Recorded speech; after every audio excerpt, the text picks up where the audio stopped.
Let me describe a couple to you and tell me if this sounds familiar.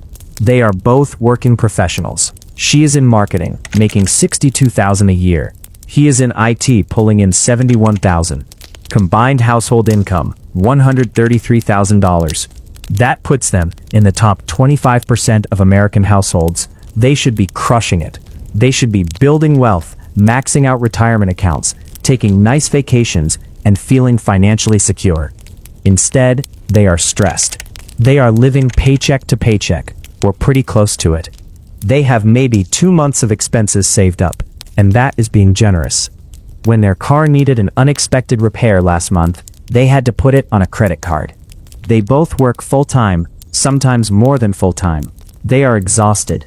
They rarely see each other during the week, except for a few tired hours in the evening.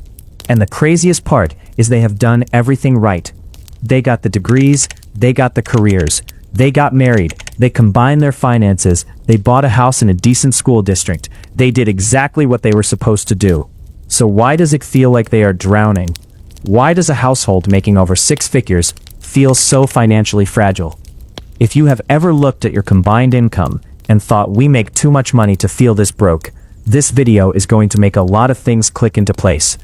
My name is Cujo, and I spend way too much time thinking about why 2-income households are often worse off than single-income households from 50 years ago. If you are someone who is working alongside a partner, both of you grinding, and you cannot figure out why it still does not feel like enough, make sure to hit that subscribe button and give this video a thumbs up if this helps you out. Here is the thing. We have been sold this story that 2 incomes are better than 1. It seems mathematically obvious, right? If one person making $50,000 can support a family, then 2 people making $50,000 each should be able to support that same family and have an extra $50,000 left over for savings, investments, and building wealth. That's just basic addition. Except that's not what happened. What actually happened is one of the biggest financial bait and switches in modern American history, and almost nobody talks about it. The term for this phenomenon is the 2-income trap, and it was coined by Elizabeth Warren. Yes, that Elizabeth Warren, back in 2003, when she was still a Harvard bankruptcy law professor, long before she became a senator. She and her daughter, Amelia Warren Tighe, wrote an entire book about this after studying over 2,000 families who had filed for bankruptcy. And what they found was genuinely shocking. Having 2 incomes did not make families more financially secure. It made them more vulnerable. It made them more likely to go bankrupt, not less. Families with 2 working parents were actually more likely to file for bankruptcy than single-income families. Let that sink in. Working twice as hard, bringing home 2 paychecks, doing everything the modern economy told you to do, and you end up more likely to lose everything. That's not a personal finance failure. That's a systemic trap, and you are probably standing right in the middle of it. Let me take you back to 1970 for a second, because understanding the history is crucial. Understanding the trap. In 1970, about 43% of women participated in the workforce. The typical middle-class family had 1 primary breadwinner, usually the father, and 1 parent at home, usually the mother, managing the household. And here's what most people do not realize. That single income was enough. Not just barely enough, actually enough. According to data from the Bureau of Labor Statistics and census records, a median single-income family in 1970 could afford a median-priced home, spending about 25% of their income on housing. They could afford to put their kids in public schools that were reasonably well-funded, regardless of neighborhood. They could afford basic health care, a car, food, and still have money left over for savings and the occasional family vacation. They had financial margin, they had breathing room, and critically, they had a backup plan. If something went wrong, if the primary earner got sick or lost their job, the stay-at-home parent could enter the workforce. That second potential income was an insurance policy, an emergency reserve that could be activated if needed. Now fast forward to today. Female workforce participation is around 57%, and much higher among married mothers specifically. The 2-income household has become the norm, not the exception. In over 60% of married couples with children, both parents work. We have essentially activated the emergency backup plan as the default operating mode. And here is where it gets really interesting. According to the Bureau of Labor Statistics, the median household income in 2023 was about $74,000. Adjusted for inflation, that is significantly higher than the median household income in 1970. We are making more money than our parents and grandparents did, but look at what happened to costs. Median home prices in 1970, adjusted for inflation, were around $200,000 in today's money. The median home price in 2023, over $400,000. Housing costs have literally doubled relative to inflation. Healthcare spending per household has increased by over 600% since 1970. Childcare, which barely existed as a major expense in the single-income era because someone was home, now costs the average American family over $11,000 per year per child. And that is the average. In high cost of living areas, you are looking at $20,000 to $30,000 per child annually. Education costs for college have increased over 1,200% since 1980. The fixed costs of being a middle-class family have exploded while wages have merely crept up, and all that extra income from the second worker got absorbed. Every single dollar of it. The two-income family does not have double the financial security of the single-income family from 1970. They have less, because their fixed costs expanded to consume both incomes, and they burned their backup plan just to keep up with baseline expenses. Now you might be thinking, Joe, this does not apply to me. We are smart with our money. We did not let lifestyle inflation eat our second income. And look, maybe you are the exception, but let me walk you through the math of what actually happens to that second income. And I want you to be honest with yourself about whether this applies to your situation. Let's say one partner makes $70,000 and the other makes $50,000. That is $120,000 combined, which feels like a lot. Let's focus on what happens to that $50,000 second income. First, there are taxes. Because of the way progressive tax brackets work, that second income gets taxed at a higher marginal rate than if it were the only income. The first $70,000 gets taxed at lower brackets, but that additional $50,000 comes in at the top of the stack. Depending on your state, the effective tax rate on the second income could be 30 to 35% or higher when you factor in federal income tax, state income tax, and payroll taxes.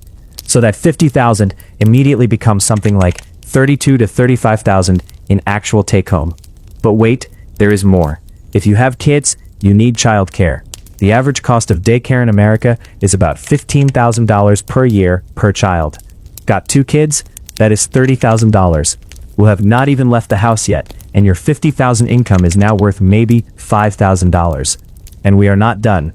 Two working parents means two commutes. The average American commute costs about $5,000 per year in gas, maintenance, and vehicle depreciation. That's if you're driving. If you're paying for parking downtown, add another $2,000 to $3,000. If you need a second car that you would not otherwise need, add the car. Payment, insurance, and registration. Call it $8,000 total for the second person's commuting costs. Your $50,000 is now negative. But let's keep going because it gets worse. Two exhausted working parents means less time and energy for cooking, cleaning, home maintenance, and all the tasks that a stay-at-home parent might otherwise handle. Studies show that dual-income families spend significantly more on convenience services and prepared foods. They are more likely to hire house cleaners, order delivery, pay for lawn services, buy pre-made meals, and eat out. Out more frequently because nobody has the energy to cook after a 10-hour day, including commute. These exhaustion expenses can easily add another $5,000 to $10,000 per year, compared to a household where one person has time to manage domestic labor. So let's add it up.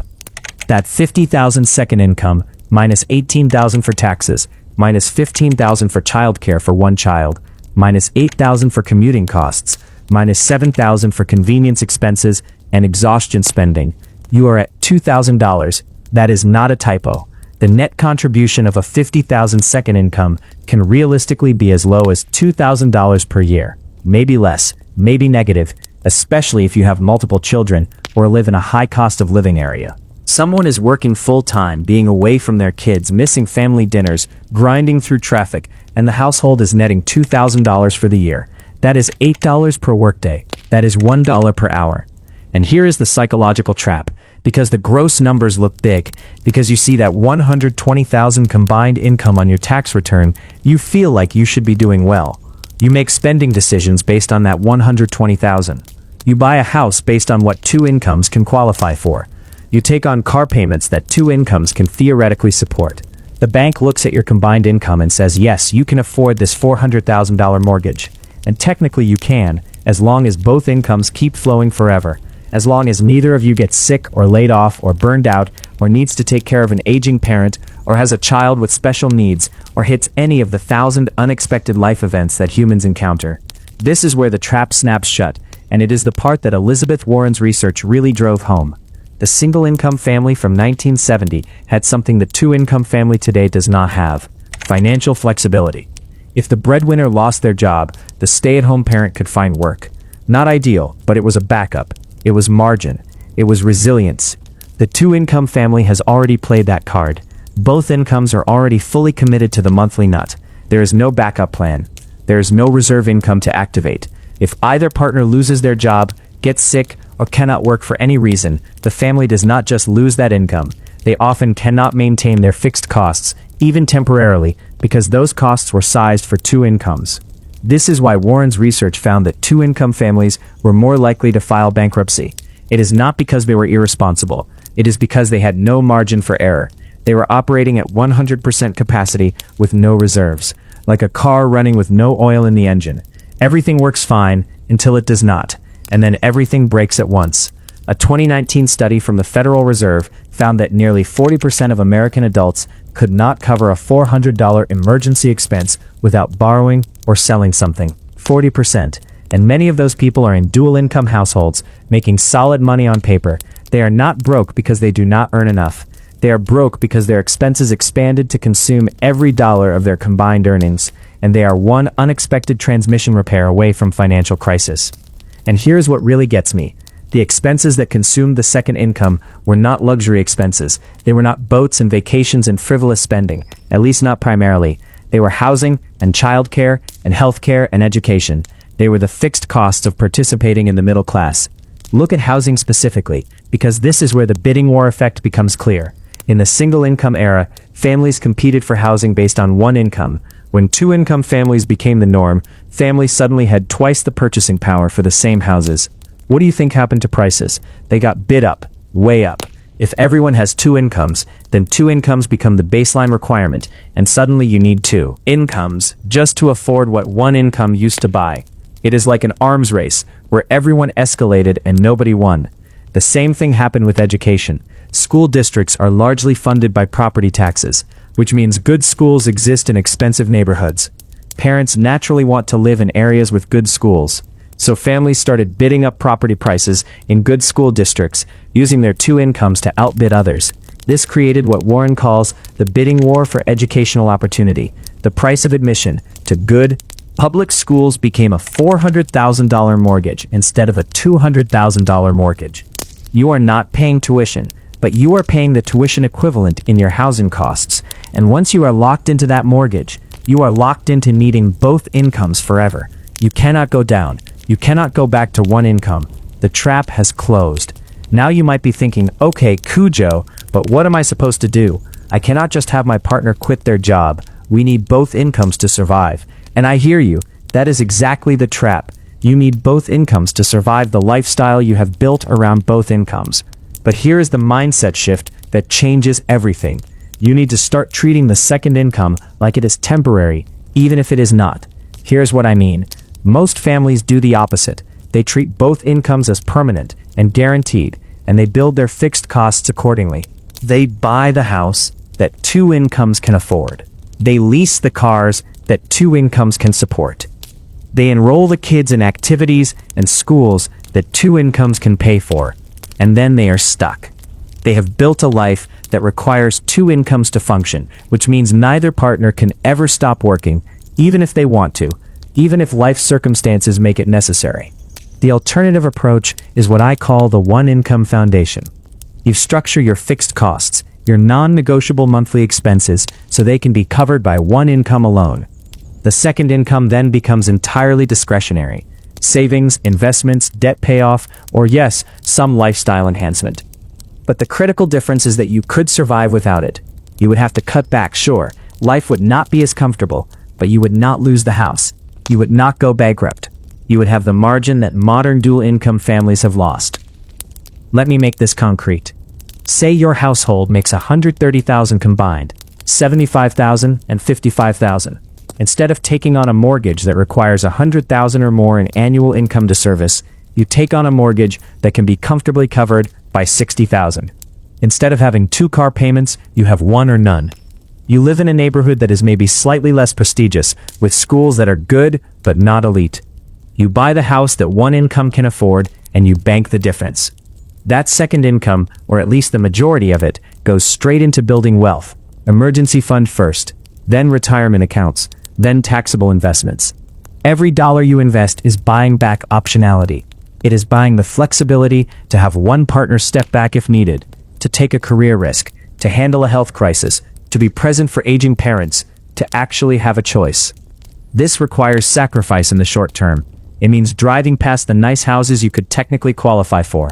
It means explaining to friends why you are not upgrading your lifestyle, even though you got a raise.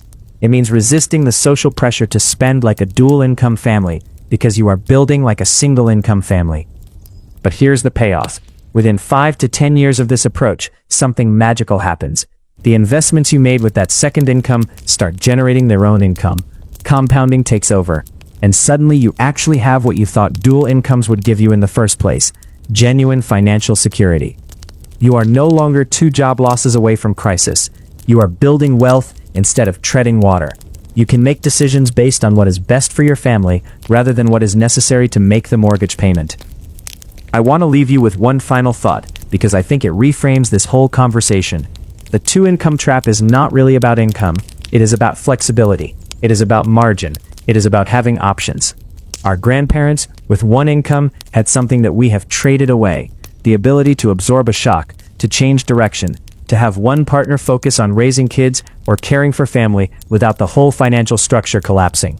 We traded that flexibility for bigger houses and nicer cars and the appearance of prosperity. But appearances are not wealth. Cash flow is not security. And 2 incomes are not better than 1 if both of them are stretched thin. Already spent before they arrive, the families who thrive financially in the modern economy are not the ones who earn the most. They are the ones who have preserved their flexibility, who have refused to let their expenses expand to consume their income, who have kept their backup plan in reserve instead of deploying it just to keep up with the Joneses.